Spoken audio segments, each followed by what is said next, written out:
Hello, and welcome to the first episode of Washed Up Film Grads. My name is Rob Kemp. I'm going to be the host of this show, this little shindig.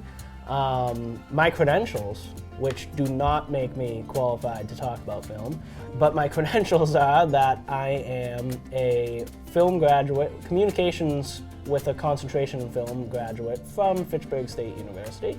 I only took one film history class though, so it's not like I'm educated in any way, but I like to think I'm well versed in films. And now Buffy is going to introduce herself. Oh, my name's Buffy.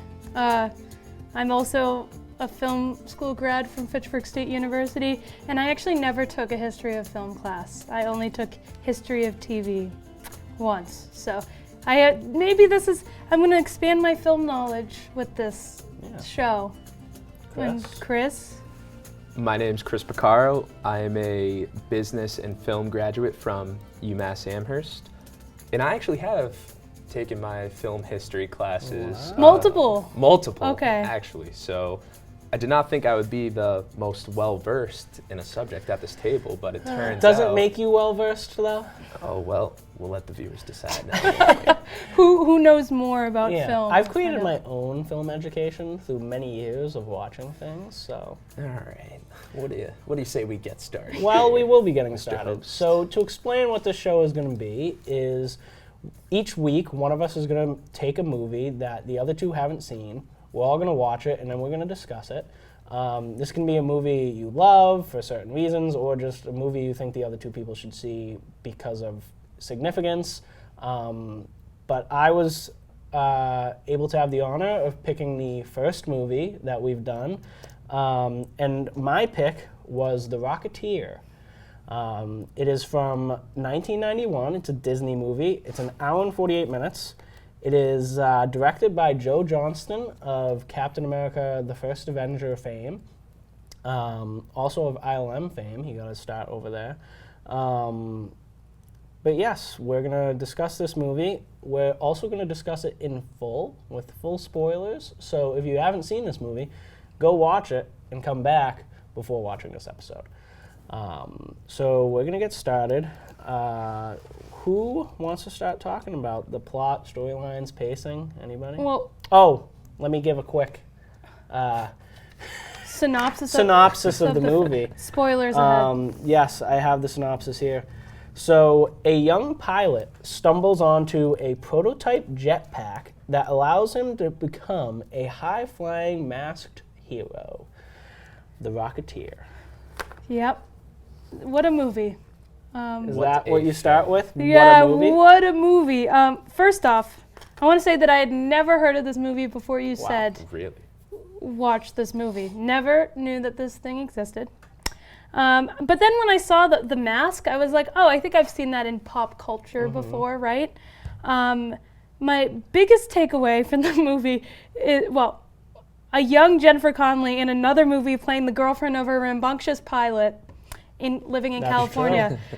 So that stuck out to me immediately. I was like, wow. This is the original Top Gun Maverick in a way. Not even as good, doesn't even come nearly as good. Wow. Not close, yeah. So, I had never seen The Rocketeer before, but instant classic. I think so. What? Something I found interesting though, which was my biggest takeaway, and it's funny you bring up Top Gun, because watching Top Gun Maverick, Tom Cruise is clearly the star. He's the it guy in that movie. What's his name in this? Cliff. Billy Campbell. Billy Campbell. Yes. I looked him up to see what else he's in, and I gotta say, there's a reason he's not in much else. The supporting cast, this is one of those films, and no offense to Billy Campbell, great performance in this. Well, is it? Not really. Not really. He has no charisma. See, I would... None, Rob. This is the first time I've really seen a film where the main character is not necessarily the main character, or he's not who I'm most excited to see. Yeah. Really? Now, that may be because Timothy Dalton absolutely steals the show. Which is true. He's just not interesting. He doesn't have that pizzazz. See, what I think is interesting, and I'll take this opportunity to bring this up, is that they had struggles casting this role.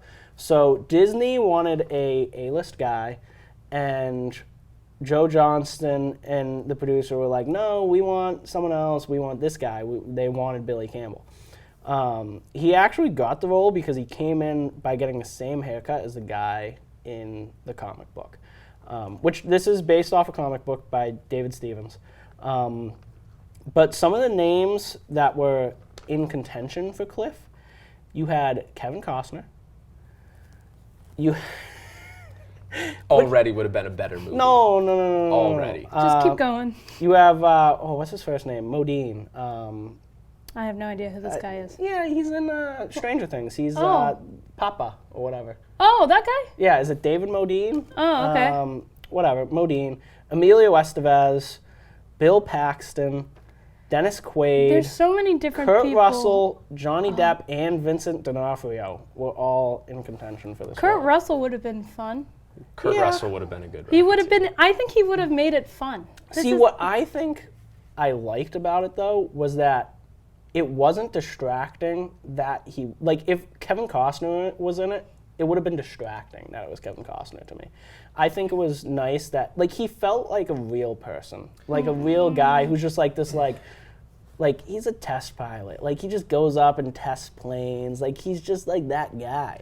And he finds a cute girl, and that's like, and who's way out of his league. That's, And okay, we'll get into He's that a later. dope. But he's a dope, he's a but he's a dope with a heart of gold. Is he though? Yes. That's all I'm gonna keep saying. Is he? The love Yes. story and the It's chemistry. horrible. Yeah. They See, I have no disagree. chemistry at all. I was going to save that for later because I thought we were going to talk about the plot first. But literally, because they have like absolutely no chemistry at all, and it's almost it's almost uncomfortable to watch them, but not as uncomfortable as it is with Jennifer Connelly and And David Bowie. oh, Oh, David Bowie. I thought you were going to say Labyrinth with Jennifer Connelly. No, I was going to say. you mean in this movie? in this movie with the guy who plays Sinclair. Yeah, it's... I'm Whatever. Timothy Dalton. Timothy Dalton. Yeah, that. Okay, I'm going to bring this up right now because I did the research. Okay, Timothy Dalton, 25 years older than Jennifer Connelly, looks like he could be her dad. That's all I kept thinking. Oh, yeah. This Oh, guy is like her dad. It's Well, uncomfortable. And Billy Campbell was, I think, 11 He's years 11 older. years Yeah, older, I and did you know. can tell. It's like,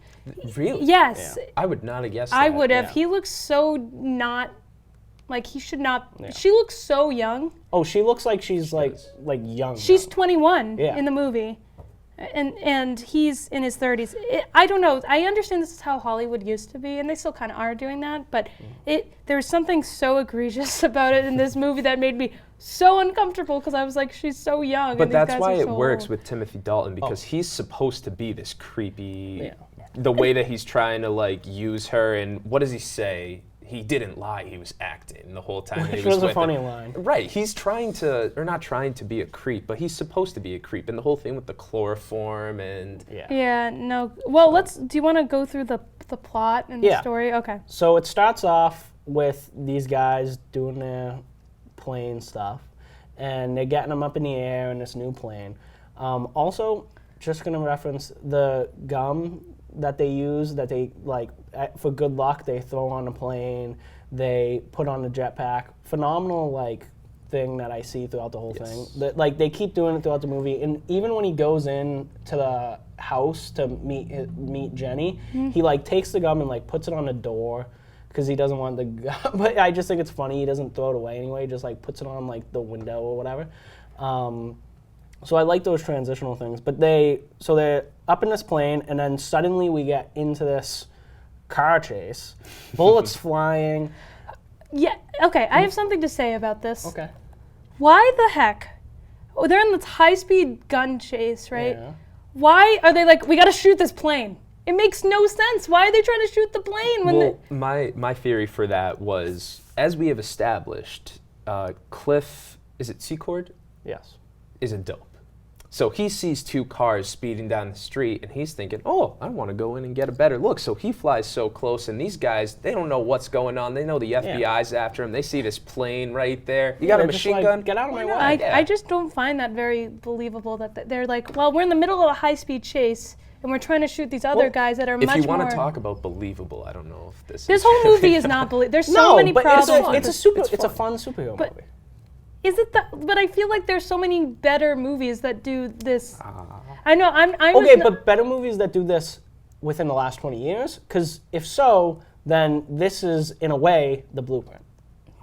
this movie is the blueprint for I'm like not saying Marvel. it's the blueprint for all superhero movies, but it was a superhero movie long before any of the famous superhero movies everybody loves to love I really thought that this was a more well done movie. than a lot of Marvel. Yeah, easily. What?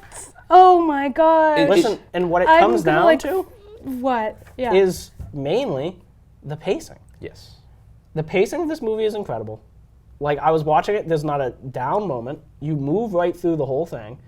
And also, along with the pacing, is the fact that this movie does not take itself seriously and lets you just have fun for an hour and 48 minutes. But it's not, for me, it wasn't fun. I was uncomfortable by, maybe because I was more so examining it from, like, maybe a feminist perspective and how Jennifer Yeah. Connelly has portrayed her character, whatever her name, what's her name? Jenny. Jenny.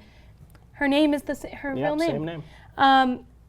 I think, like, for example, there's the scene when she and Sinclair are, I wrote this down because I can't believe this is included in the movie. Mm-hmm. They're at, Jenny and Sinclair, they're eating dinner, and the waiter comes over, and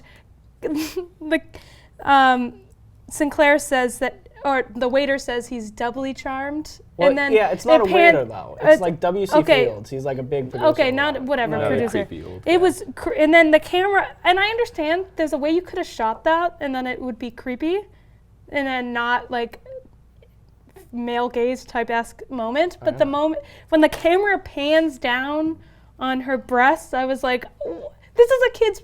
All I kept thinking was, this is supposed to be a kid's movie. People are getting killed left and right. I would not show my kid this movie. So But much. it's the 90s. Okay, but I'm just saying it's still rated. I'm like, this movie's rated PG. Yeah. Well, it's like Indiana Jones. Like that, and that's how I described this to Chris, and I think I texted you Yeah. this too. Is this movie is Indiana Jones with a jetpack. Like, if you like Indiana Jones, I genuinely think you would like this movie because it's got the same, like, pulpy feel of, like, this nonsense adventure.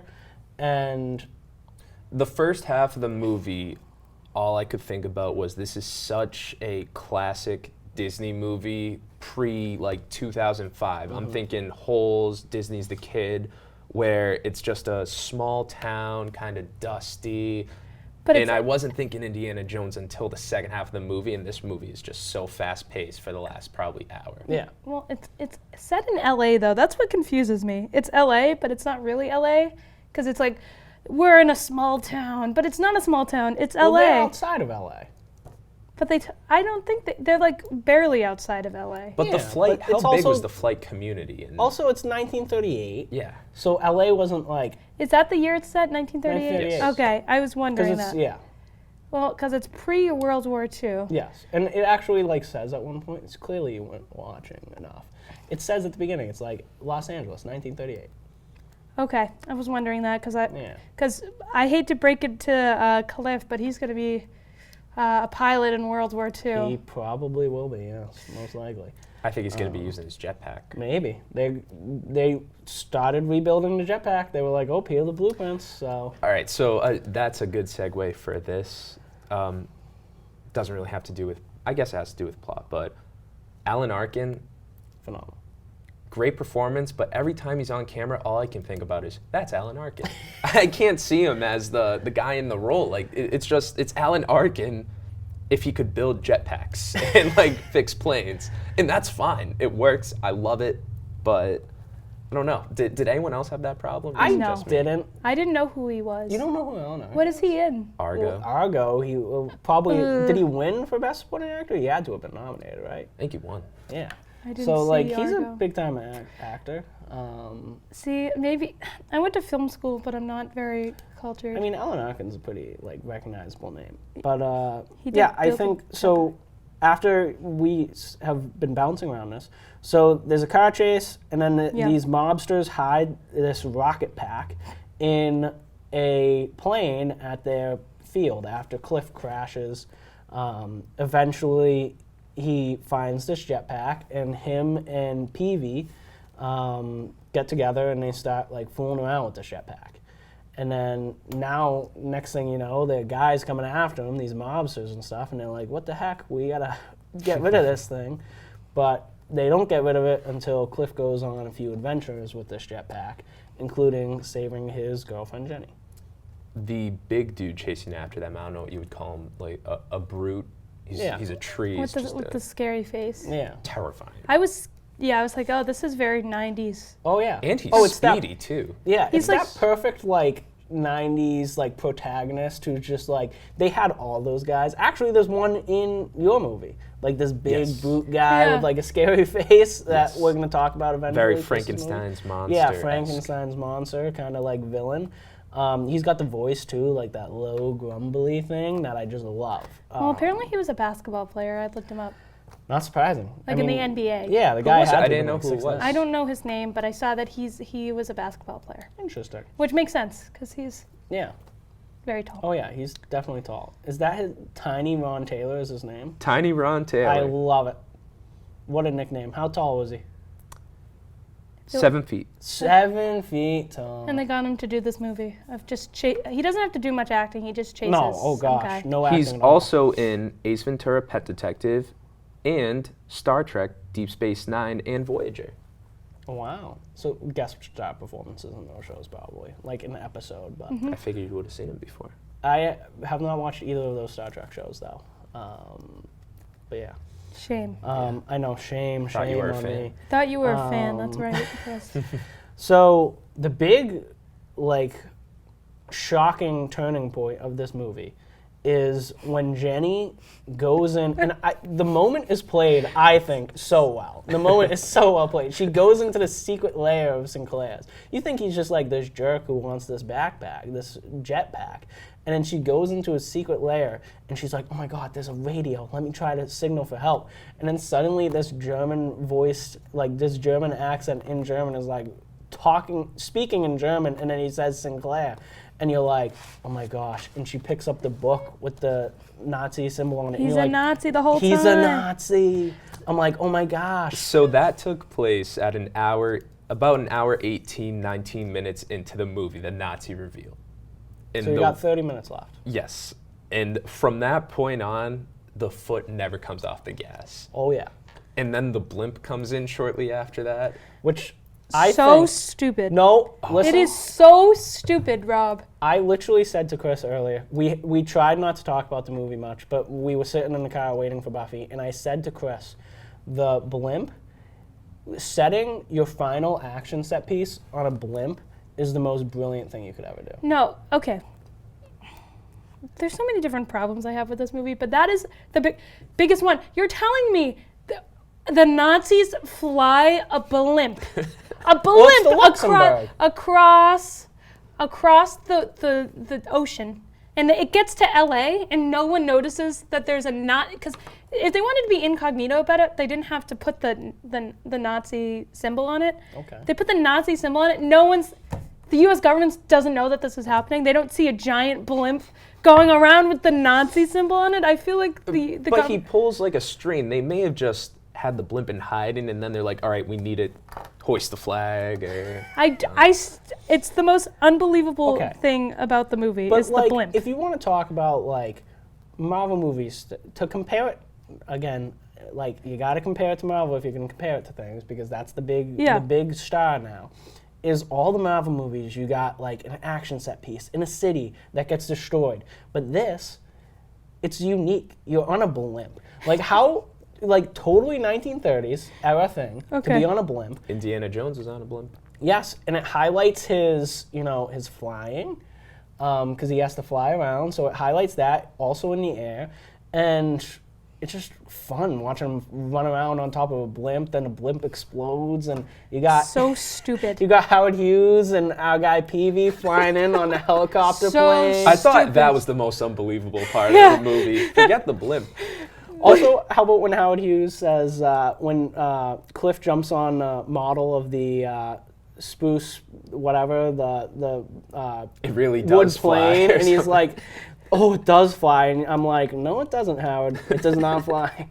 Well, The Spruce Goose was the name of it, I think. there's another moment before the Nazi reveal Mm-hmm. when the bad guys, they're all at that restaurant, Yes. and then they're looking for a Cliff, and they're like, well, we got to find Jenny. And then they go into where the telephone is, and then on the left there's Jenny with a phone number, and they're like, that's our Jenny. That's the only possible Jenny in all of LA. That her phone number is, of course. I'm like, that's the most unbelievable, stupid thing that they could have done. They're there for a reason, because they think he would be there, and the phone number's on the wall. It's a Jenny with a heart, and I think it says Lady Luck under the heart, and on the picture it says Lady Luck. I don't remember that. I feel like it just says Jenny. I think you're right about that, but also you got to figure 1938, a bunch of pilots at a local bar, they all hang out. How many of these guys do you think there are, let alone how many do you think are dating a girl named Jenny? Like, how many Jennys do you think have really been in and out of this diner? It's LA, so probably a lot. Yeah, but no one's going to this But it's pilot not. diner. Yeah, it's this pilot diner that looks like a dog, which again, Cool. love the set piece. Is that a real place? So I think I looked at some point, it was a place, then it got demolished, and then there's like a model, like a remodel of it somewhere. I don't know where, but somewhere around there's a remodel of it. But I think it's an awesome set piece, which also, just for the record, one of my notes I have is that the original writer and artist of the comic book, Dave Stevens, actually gave the production designers his reference library, like all of his references, his drawings of different things. And he says they literally just like took it and made the sets. That's like directly based off his research and stuff, which I think is awesome. Besides the obvious flying parts, I thought the sets were really good. Oh, I it seemed thought like they a lot were- of practical effects. Yeah, and also even the flying parts don't look atrociously bad. No. They don't look horrible, No. but they look decent for 1990. That's what I think. So, Is that I'm not like completely taken out of it at points. no. Which I appreciate. But yeah, the sets are phenomenal, and I think definitely a tribute to the energy of the movie. Like without those sets, it's not as good. And I will also say, I think it's a very well shot movie. It is. Yeah, I didn't have a problem with the cinematography. Yeah, not at all. It's more of the plot I had problems with. Fair enough. Fair I enough. guess. Okay, another moment that I just was like, what's this dude doing? When he goes into the seashell club, right? And then he puts on the waiter's costume, but he puts it on over his jacket. He's a dope. He's not a smart It's guy. so stupid. I was like, what is this guy doing? It's so stupid. Sorry. Very smart thing that he did though, and I actually wrote this down because I thought it was a very clever way that Timothy Dalton finds out what's going on. The note in the soup, how he puts it in the bowl, Great. puts the soup over it, and then Timothy Dalton, it just like Floats up. floats to the Yeah. top. Awesome. I thought it was awesome because I Yes. think, first off, I think that's a cool move, being like, oh yeah, and then you hide it with the soup, but he didn't think it was going to float up, or he thought he'd be out of there before anything like would discover it. And I think that's an awesome way to move the plot. Like I think the plot moves around very well. Again, the pacing is just phenomenal. Like if every Marvel movie was paced like this, I would be so much happier. Okay. I agree. I think the pacing is. There was not a moment with the pacing that I was like, oh, this is so slow and boring. It's interesting to watch it go. It's just the story itself is so. I understand you want to have fun, but it's so unbelievable at so many different points. Like it's okay if it's unbelievable at certain points, but for the whole movie seems literally outrageous. It's hard for me to get behind it and to actually enjoy it, especially once we get more deeper into the characters. But you should probably keep going with the plot. We'll keep talking about So the plot. I guess before though, my question is like, why is this more unbelievable than other movies that are out there, like other superhero movies today? I just think that there are reasons there's reasons for why characters can do certain things. So for example, I'm going to say this. I don't understand. The guy puts on the jetpack once, and he's like, I know how to fly. He knows how to fly it completely.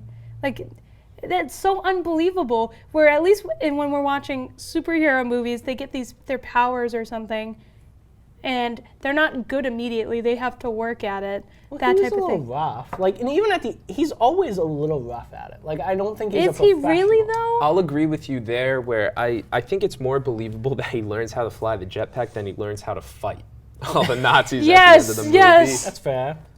But the other thing is, and again, involving the pacing, is that I think if this movie had like a training sequence where he had to train for a while, like it would have bogged down the movie. And I am willing to ignore the improbability that he's able to fly this pretty well to have the movie be as rock rolling along. Well, as the it plot is. only takes place, is it 2 or 3 days? Oh, it's fast. Like it goes- might even 2 It's more days. than- Maybe I he goes think to it's- sleep once. I think maybe it's 3 days. Yeah. I think it's Yeah. most likely 2. Oh yeah, it moves. Because right along. they find the jetpack Yeah. on day 1, and then the next night she's out with Sinclair. Yes. So it might just be 2. yeah. And It then, is. and then all the Nazis show up. Where have the Nazis been this whole time? They were I will around. say, I thought to myself, where did all these Nazis come out of trees from? Where do they come from? I wasn't complaining when he just screamed something and then they surrounded. I wasn't everything. complaining. I was just like, for a second, I was like, oh, where'd these guys come from? And then I was like, oh, I don't care anymore. Yeah. Because I was like, I boom, boom. do. And listen, this line is one of my favorite lines ever. I wrote down some of my lines that I I, do too. loved, but one of my lines it might be one of my favorite lines of all time, and it's Valentine says it. He says when Sinclair says something like, "Oh, why does it matter? I'm paying you like fairly." Valentine says, Eddie Valentine, the gangster, says, "It matters to me. I may not make an honest buck, but I'm 100% American, and I don't work for no 2-bit Nazi."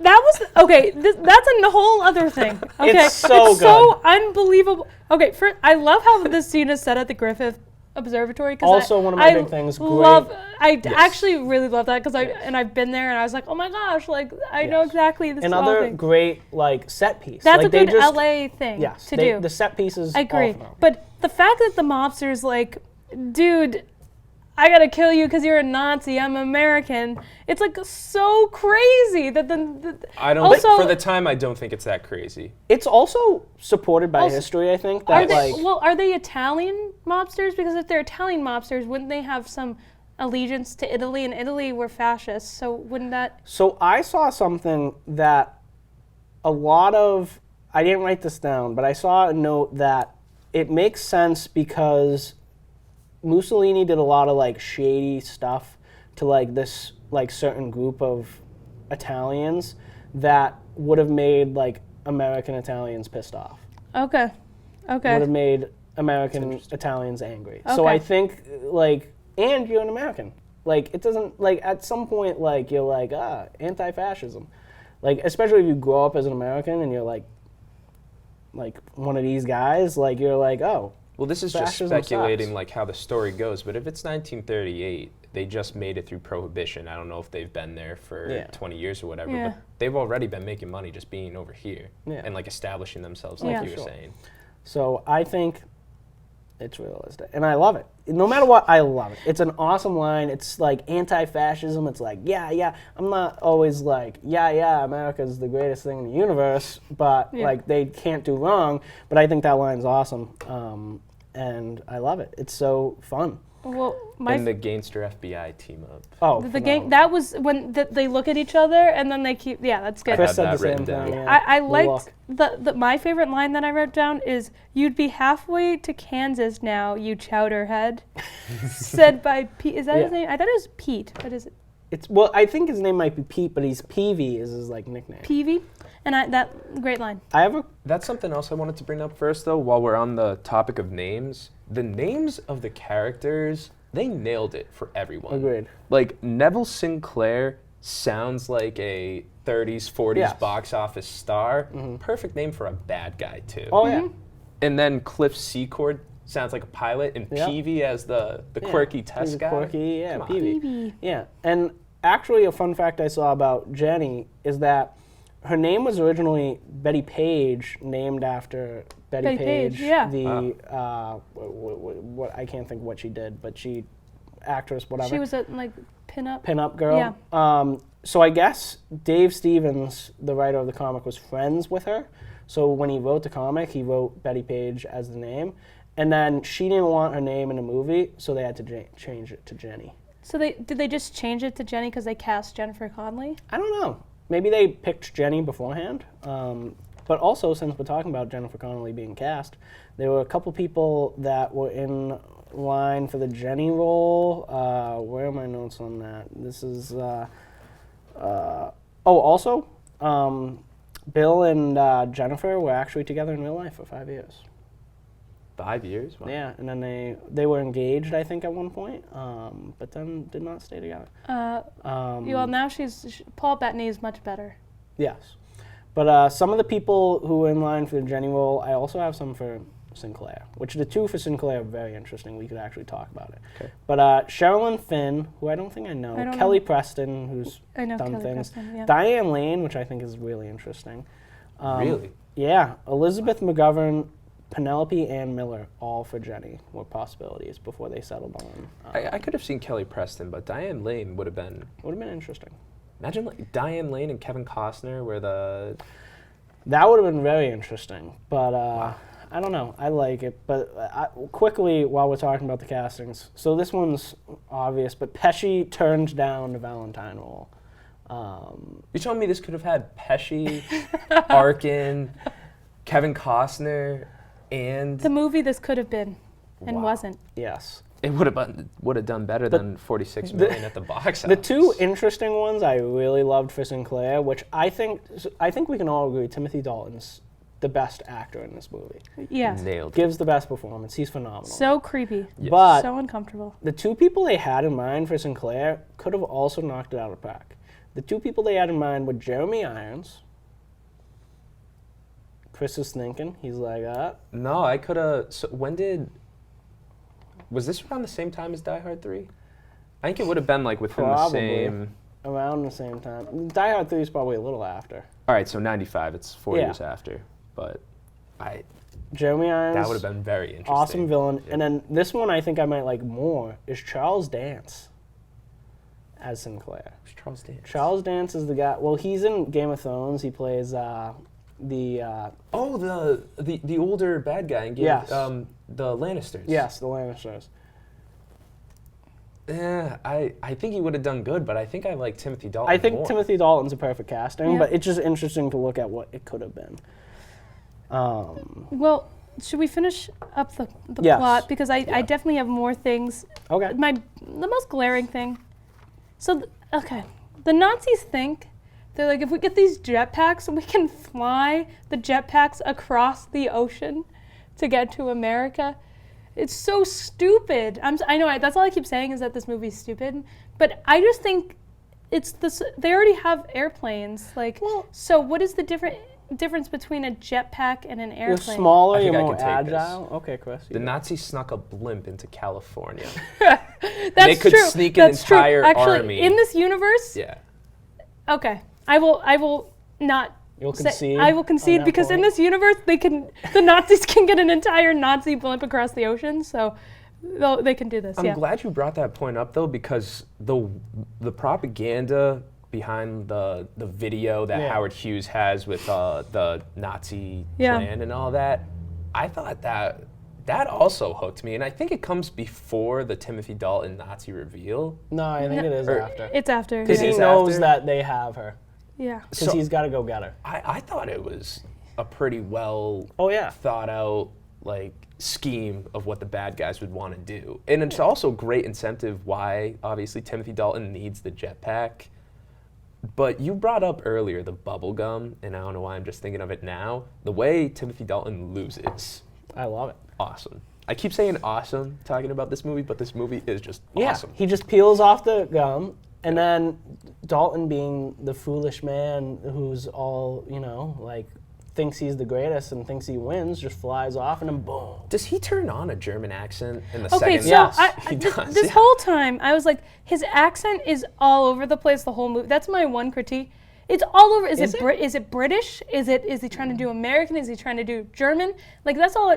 It's okay if he turns on some German accent later, but the fact that he has an indistinguishable like accent through the. I'm like, what is happening? Because I was like, oh, it's just another evil British stereotype, but he's not British because he's.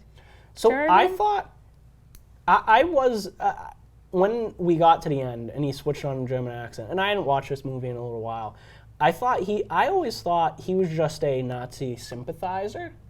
Like the Nazis just recruited him. That's what I And then thought he turns too. on the German accent and I'm like, oh, so he's actually German. No, he's a Nazi. Well, no, but I mean, he's actually like German, like with a Roots, German yeah. accent Yeah. roots, rather than just being. I thought he was just like a British guy who like Kind of is British.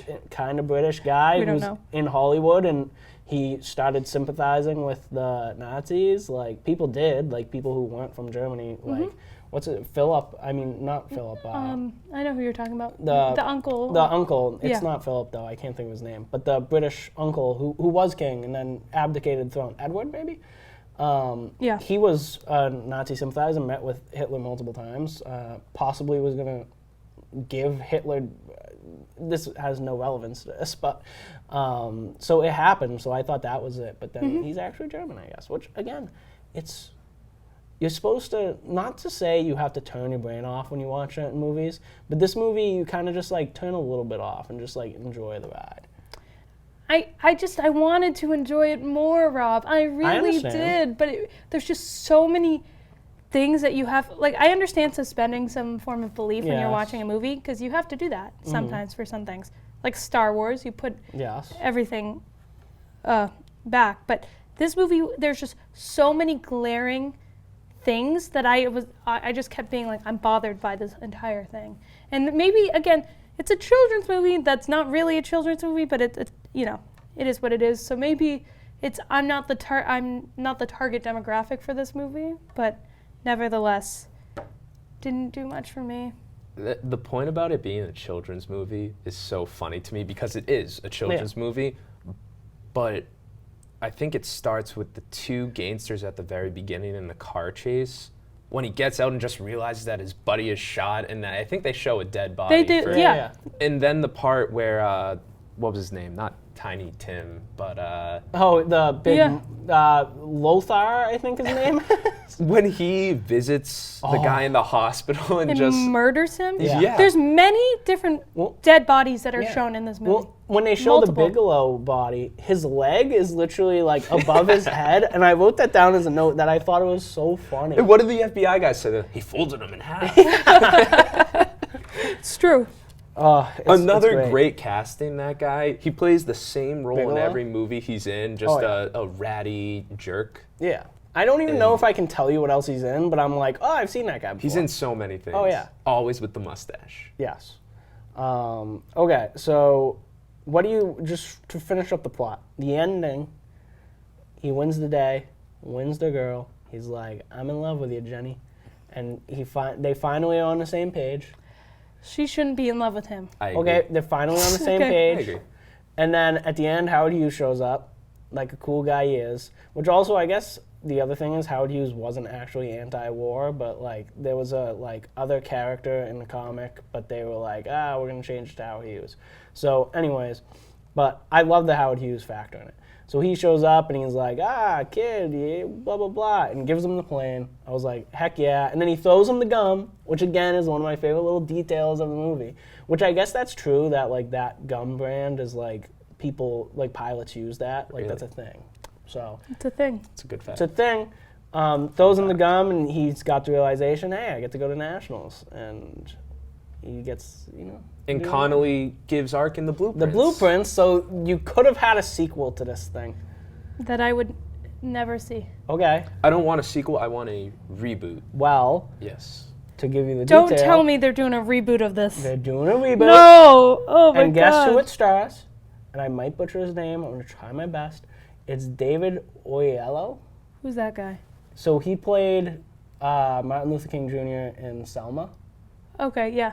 He's in other things. I think he was in Kinky Boots. Or is Kinky Boots the other, what's his name? I haven't seen. Kinky Boots might be the guy 12 Years a Slave. I can't think of his name either. I know what you're talking about. But anyways, David Is Oyelowo. it, not Chiwetel. It is Chiwetel Ejiofor. Yep. Yeah, I think he's the Kinky Boots guy. But David Oyelowo, he's in things. He's great.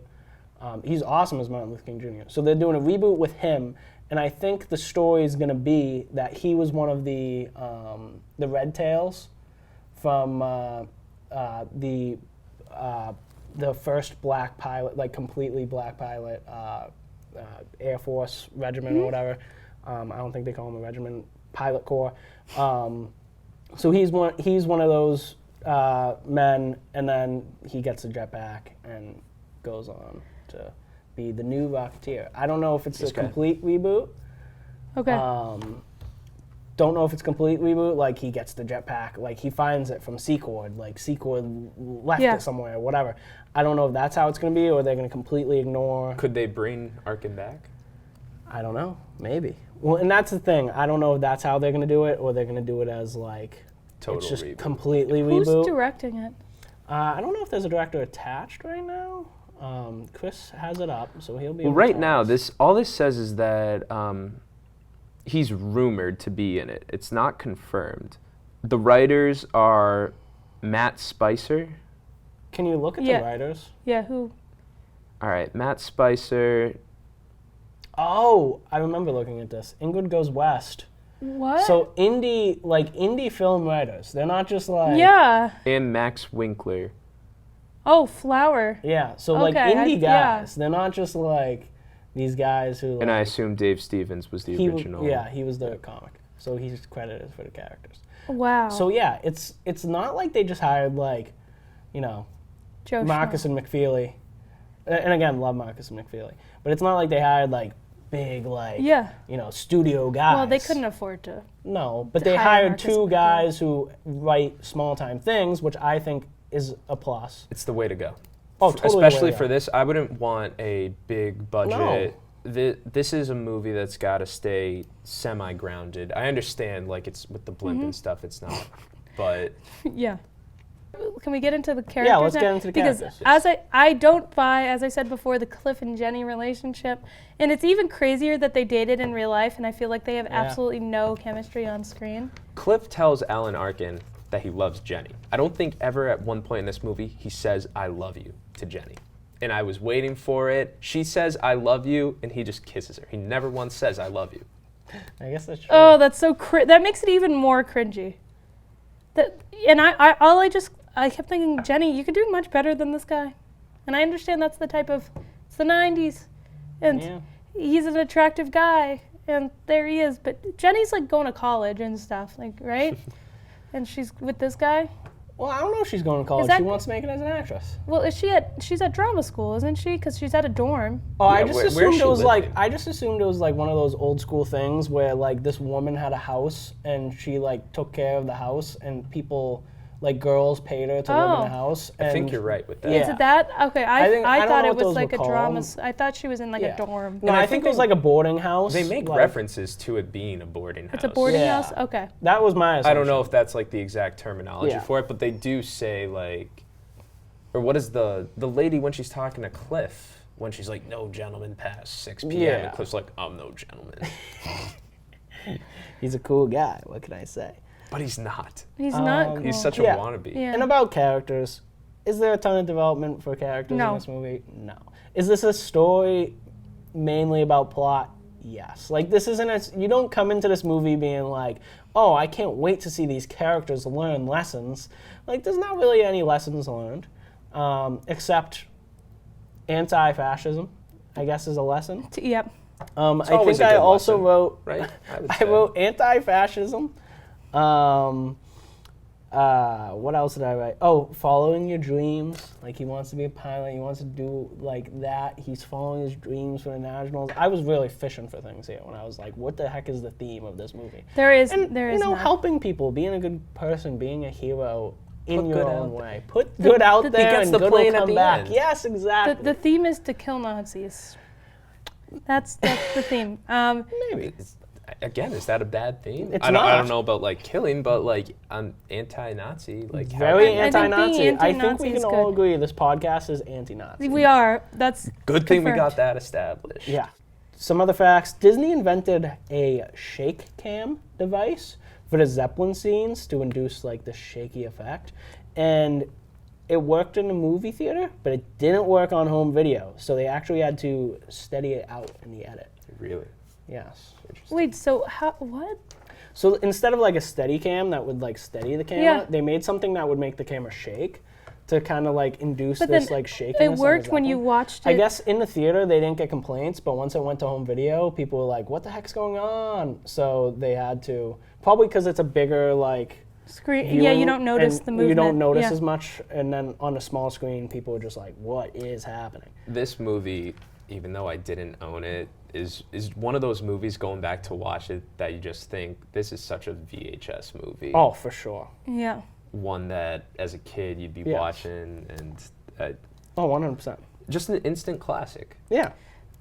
Sure. My last, James Horner. This was James Horner's first Disney movie. Excuse me. And he's done a ton of great movies, who- score wise. oh, he did the yeah, music? he did music, which I think the score is great. The music I would is like good. to highlight the yeah, score, the score is good. especially the theme, like the theme for the Rocketeer is really good. I think. And then my last fact is actually Clark Gable, the character Clark Gable, not Clark Gable himself, but an actor portraying Clark Gable appears shortly in this movie where I was gonna ask Sinclair about that. says, "Oh, hey, Clark," and it's Clark Gable.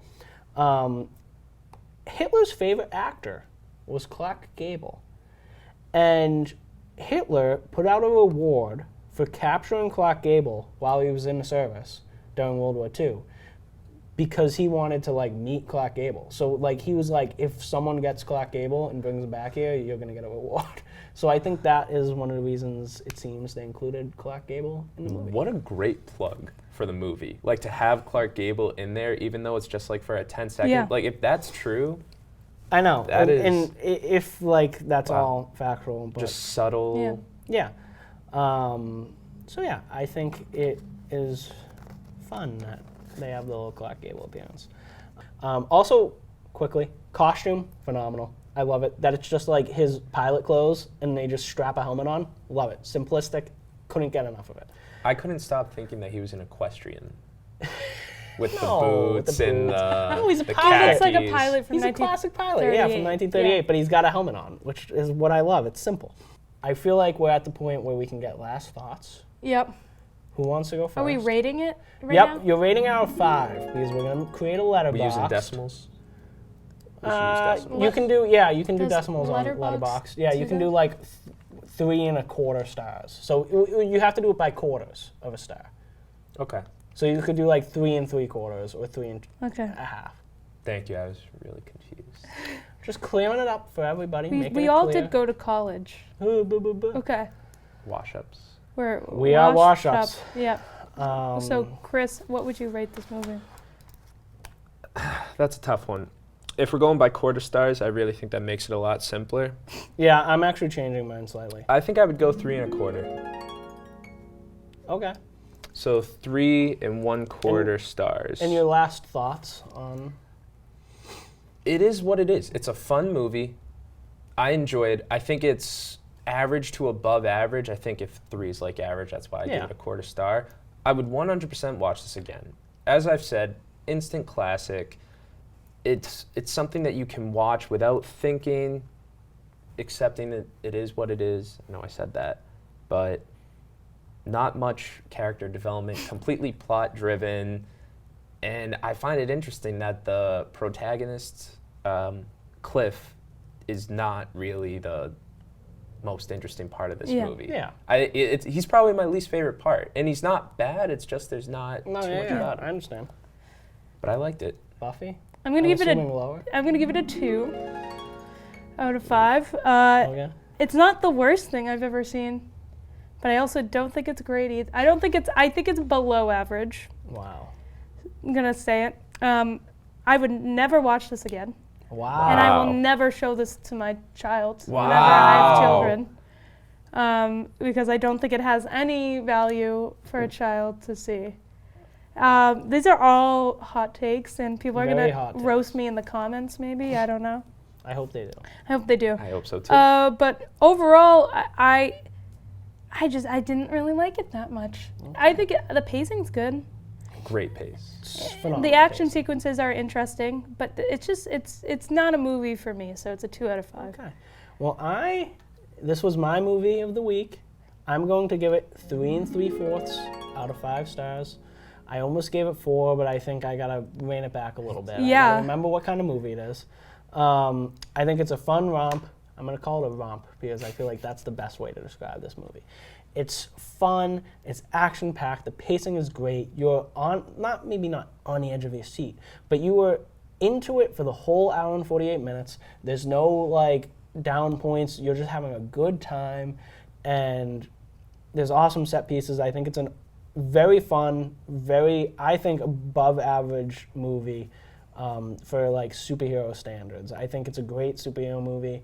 I really hope they do that reboot, and I hope we get more because I think that this is a fun time, and that's what I miss sometimes in some of these superhero movies. Is I want to have fun, and I want it to be sometimes low stakes. Like although these are high stakes technically, like the Nazis could take over the world, it always feels low stakes during the movie.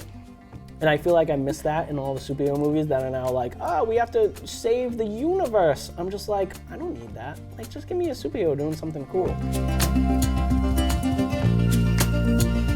Okay, so next we're moving into we're done with talking Yeah, about the so we're Rocketeer. going to do a new segment. Well, obviously it's a new segment. This is a new show. But this is a different segment where the person who picked the movie for the week, which is me this week, is going to get a minute to recommend a other movie for you, the audience, and for my 2 compatriots, because I don't think either of them have seen this movie either, that I think is a similar vibe to The Rocketeer. If you like The Rocketeer, I think you'd like this movie. So when I'm ready, I guess, Chris, you can hit the 1 minute when you're good. I'm ready. All right. Ready? So my recommendation for you to watch if you like The Rocketeer is Willow. It's a Ron Howard movie made by Lucasfilm. I think it's late 80s or early 90s. Similar fun movie. It's not necessarily like this like great, phenomenal, perfectly put together movie, but it stars Warwick Davis, sorry, the other Star Wars person. Warwick Davis as a person who gets this baby brought onto him that ends up being the princess, and he has to journey to save the princess. Val Kilmer's in it as this like swashbuckling guy with a sword. It's a fantasy movie. It's fun. It's an adventure. Again, Lucasfilm, ILM, awesome magic. I think there's some puppets in it too. It's great. It's fun. Watch it if you're in for a fun time. Willow. Oh, You 2 did seconds it. to spare. 2 seconds, What Rob. can I say? Wow. Smooth. But yeah, Willow's really fun. I've never heard of that. And they're actually, this is an add-on to my review, because this isn't a review. They're actually rebooting Willow into a TV series for Disney+. Okay. So this November, so if you Is watch that how it, I've heard about it because I've probably, heard of Willow yeah. before. So if you watch the movie before November, then you can watch the rebooted show, which it's a sequel, because Warwick Davis is going to be in it as Willow again. His name is Willow, that's why it's called Willow. Oh, okay. So Warwick's going to be in it as Willow again, and there's like new young characters. That girl from, she was in the Winter Soldier show, Falcon and the Winter Soldier. She was the villain, and she's also in. Peggy's niece or Agent Carter's No. niece? The girl You're who's the talking about villain, with and the- then with she the- with the the red hair, hair. yeah. She's also Isn't she- Enfys Nest in Solo. Yeah, I was gonna say she's in Solo. Oh, okay. Yeah. Yep. I gotcha. So she's going to be one of the main characters. There's a couple other young actors and stuff. I'm assuming we're not going to get Val Kilmer, although I'd really like to. I don't think he's sick. I know. Can't That's what's talk. up. Yeah. Well, It's just nice to have him as a cameo. I think he's great. But anyways, Willow. So if that's all, I think we're done. we're done our first episode of Washed Up Film Grads. We're going to quickly have Chris talk about, not even talk about, just mention what his movie is for next week. So Chris, if you'd like to. I would love to. Thank you, Rob. So the next film that we will be doing is Frank Capra's Arsenic and Old Lace. It is from 1944, I believe, 1944. It's an older film, black and white, based on the play. It's a really good dark comedy. Check it out, and we'll see you back in the next episode.